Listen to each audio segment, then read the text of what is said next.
又係換離合器啊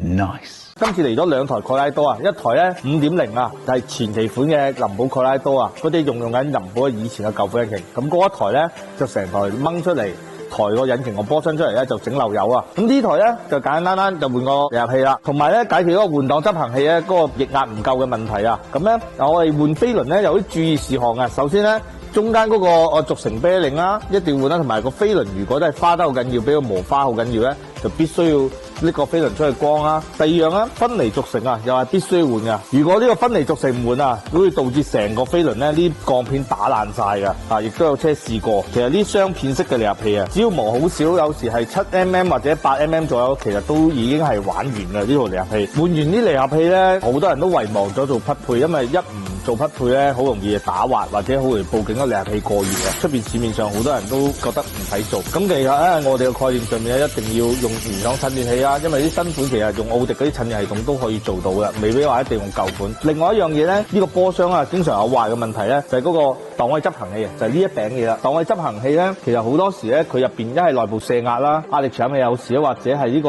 液壓泵啊。咁我哋今次都換埋個液壓泵電馬達啦。而呢個檔位執行器嘅閥體咧，老實講，其實個機會率壞咧都高嘅。咁我哋曾經亦都有部壞咗之後咧，喺市場上揾啲拆車件啊，所以咧都幾麻煩啊。如果呢嚿嘢壞咗，如果買新就更加貴，呢嚿嘢好似市場都賣緊9萬幾。如果9萬幾啊，不如攞嚟改手波好過啦。咁好啦，咁我哋依家安排師傅裝上去，我哋再揾電腦做個匹配出去試試車啊。